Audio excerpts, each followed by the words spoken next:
नमस्कार, मैं हूं पंकज झा। नुक्कड़ बहस आज हो रही है बिजनौर विधानसभा सीट से। यहां से बीजेपी के विधायक रहे भारतेंदु सिंह अब यहां से सांसद बन गए हैं, लिहाजा इस सीट पर उपचुनाव हो रहे हैं। 13 सितंबर को वोट डाले जाएंगे और यहां से उम्मीदवार बनाया है समाजवादी पार्टी ने।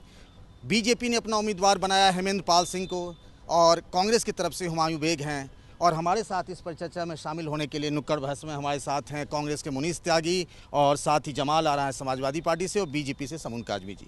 काजमी, सबसे पहले आपसे बात करूंगा, बीजेपी अपनी सीट बचा पाएगी? बिल्कुल 100%। इसलिए कि बीजेपी की जो कार्यशैली है, जो उनका काम है, वो उनके लिए कार्यशैली की बात कर रहे हैं आप? मैं इसकी कर रहा हूँ कि राष्ट्र सर्वोपरि है और करप्शन के अगेंस्ट है। ये और योगी आदित्यनाथ का जो एजेंडा है वो आपकी पार्टी का एजेंडा नहीं? नहीं, देखिए, योगी आदित्यनाथ जो है वो उनकी बात को थोड़ा सा अगर सही संदर्भ में समझा जाए तो ऐसा नहीं है कि उन्होंने ऐसी कोई बात नहीं कही है, उसे थोड़ा सा ध्यानपूर्वक समझने की ज़रूरत है। काजमी साहब जो कह रहे हैं त्यागी जी, वो सही कह रहे हैं? ये एक झूठों की जमात है। जिस तरह से नरेंद्र मोदी पूरे देश के अंदर झूठ बोलने के बाद देश के प्रधानमंत्री बनने का काम उन्होंने किया है। वो कहते थे कि एक फौजी का सर कटेगा तो हम 10 फौजियों का सर। एक बात बताइए, वो झूठ बोले, पूरे देश की जनता बेवकूफ़ है जो आज वो पीएम है। देखिए, बहकावे में आ सकती है इस लोग बहक गए। हाँ, हिंदुस्तान की जनता बहुत भोली जनता है। ये इन लोगों के बहकावे में आ गई। इन्होंने बता दिया। अभी जगह जगह चुनाव हुए हैं, कर्नाटक में चुनाव हुआ है, उत्तराखंड में चुनाव हुआ है। उपचुनाव सरकार का होता है, उपचुनाव के बाद विधानसभा चुनाव होते, वही पार्टी पलट जाती है, उसकी किस्मत। नहीं, ऐसा नहीं है। उसमें भी ये देखते हैं कौन व्यक्ति काम करने वाला है, किस व्यक्ति ने इस मुल्क को चलाया है, ये सब लोग देखते हैं। हम लोग बहकावे में आ सकते हैं, भोले भाली जनता हिंदुस्तान की है, लेकिन ऐसा नहीं है वो सब कुछ टिकाऊ नहीं हो सकता। ये तो कह रहे हैं कि बहका दिया गया। आपकी पार्टी के उम्मीदवार रुचि वीरा हैं यहाँ पर, आपको क्या लग रहा है कि कोई ऐसा लग रहा है कि आपकी सूरत हाल बनती है पार्टी की? हाँ जी, क्यों जी, इंशाल्लाह हमारी पार्टी इतनी सशक्त और मजबूत और सच्ची सरकार है। ये हम बीजेपी। आपके सीएम कौन हैं? हमारे सीएम हाँ। अखिलेश साहब। लोग कहते हैं कि 1 2 नहीं 5 सीएम हैं, कभी आजम खान, कभी शिवपाल यादव, कभी सरकार को बदनाम करने के लिए, उसको निराश करने के लिए झूठे ये बीजेपी वाले गढ़ते हैं और कांग्रेस वाले गढ़ते हैं। कभी बीजेपी वाले, पार्टी के लोग ही कहते हैं ये। नहीं, हमारी पार्टी का कोई ऐसे नहीं कहता। खुद अखिलेश यादव ने कहा है 3.5, इसी आपके घोषणा पत्र में कहा था कि 3.5 मुख्यमंत्री हैं। नहीं, आप बताइए, ये बिजनौर में यहाँ बाढ़ थी, कई जगहों पे सूखा है, बाढ़। आपके सीएम हॉलैंड में घूम रहे हैं, नीदरलैंड में घूम रहे हैं। नहीं, वो आए, हमारे सारे कार्यकर्ता और प्रतिनिधि यहाँ पे आते हैं और पूरी तरह से सहायता करते हैं। और जो हमारी प्रत्याशी है रुचि वीरा जी, कोई ऐसी प्रत्याशी नहीं है, ना कांग्रेस का ना ही इनका बीजेपी का, कि नाव में बैठ के वो डीएम साहब के साथ घूमी है और लोगों की सहायता की है। तो आप कैसे क्या कह रहे थे साहब? सपा के पूर्व मंत्री हैं जो नगीना के मनोज पारस जी, उन पर तो वैसे बलात्कार का मुकदमा चल रहा है। वो कह रहे हैं हम साफ हैं, और बलात्कार लगातार होते जा रहे हैं, यूपी में बढ़ते चले जा रहे हैं। उसके बाद मैडम ये कह रही हैं कि हमारे अखिलेश यादव जी बहुत ध्यान रख रहे हैं। नेताजी ने भी बात कही थी यही कि बच्चे बहक जाते हैं, ये बात तो ऐसी बात नहीं कही थी। वही बात कहूँगी कि लोगों को देखने और सुनने में फर्क होता है। हमारे यहाँ जो ये बलात्कार हो रहे हैं, ये तो एक समान। बताइए, आप लोगों को जमाल आरा की बात सही लग रही जो वो कह रही हैं? नहीं, बिल्कुल सही है। उसकी 2 रीज़न है कि समाज में जो है चेंज होता रहता है और सरकार समाज की बनी, ये भी चेंज ऑफ द नेचर था। बीजेपी की सरकार आज मौजूद है तो वो चेंज ऑफ द नेचर है। लोग बहकावे में नहीं आए, बल्कि चेंज को लाने के लिए। आप लोगों को भी लगता है कानून ऐसा है? हम तो एक सवाल पूछना चाहते हैं। हमारे सांसद जी को 100 दिन हो गए पूरे बने हुए, अभी तक हमने तो देखा नहीं है सांसद। दर्शन नहीं हुए आपके सांसद? दर्शन ही नहीं हुए।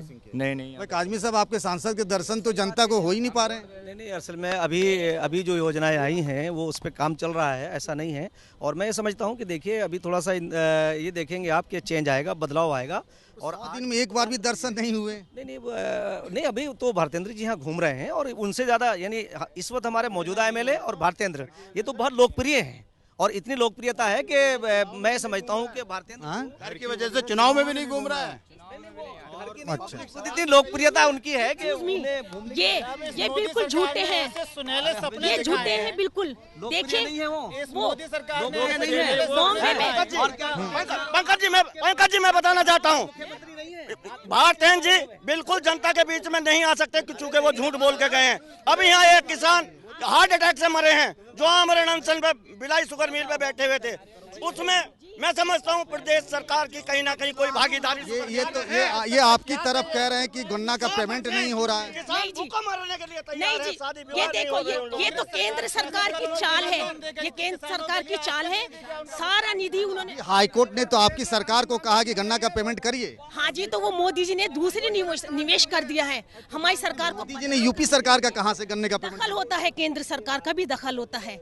आप ये, जी हाँ, और आप बताइए, यहाँ बिजली आ रही है? बिजली तो बुरा हाल है साहब, बिजली का लोग अपने धंधे बंद करके बैठे हैं बिजली की वजह से। और कानून की बात करें, उत्तर प्रदेश में लॉ एंड ऑर्डर नाम की कोई चीज नहीं है। रोज हत्याएं, डकैती, बलात्कार घटनाएं आप लोग क्या लग रहा है, आप लोग महफूज हैं, सब ठीक है यहाँ? नहीं, सही ठीक नहीं, सामान्य नहीं है। समझ में आ गया? बिजली की समस्या, बच्चों की समस्या, किसानों की समस्या और रोजगार की समस्या।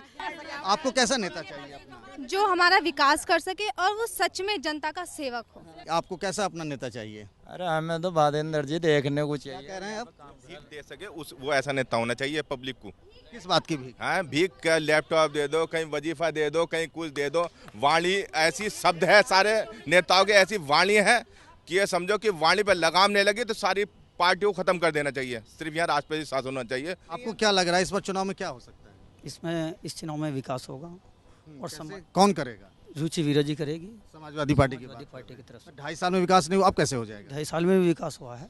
आप भी इनकी राय से इत्तेफाक रखते हैं? इत्तेफाक रखते हैं, बिल्कुल इत्तेफाक रखते हैं। बिजली का तो ये है कि सेंट्रल गवर्नमेंट ने हमें बिजली दे रखी है और दोगला नीति कर रही है। वो ना तो कोयला दे रही है और बदले की भावना से काम ले रही है। जहाँ जहाँ बीजेपी के मुख्यमंत्री से पीयूष गोयल ऊर्जा मंत्री ने मिलने के लिए 3 बार वक्त मांगा, उन्होंने तो वक्त ही नहीं दिया। किन्होंने? आपके मुख्यमंत्री ने। नहीं, क्यों नहीं दिया? दिया उन्हें टाइम, लेकिन नहीं दिया। ऊर्जा मंत्री जी नहीं मिल पा रहा है। नहीं, उन्होंने वक्त मांगा नहीं। और ये देखिएगा, हमारे प्रधानमंत्री जी गए जापान, जापान जाकर के उन लोगों को जापान न जाकर के स्विट्जरलैंड जाना चाहिए था, काला धन जहाँ जमा। क्या कह रहे हैं? प्रधानमंत्री ढोल बजा रहे हैं हमारे। नहीं हो सकता यहाँ रुचि। तो यहाँ भी वही मुद्दे हैं कि प्रधानमंत्री ढोल बजा रहे हैं, लेकिन बुनियादी सुविधाओं पर अब यहाँ की जनता बात करने लगी है। बिजली है, सड़क है, शिक्षा है, अस्पताल है, और ये एक अच्छी बात है। कुछ लोगों को लोकतंत्र से भी निराशा है। कल मिलेंगे फिर और नुक्कड़ बहस की एक और कड़ी में किसी एक नई जगह में।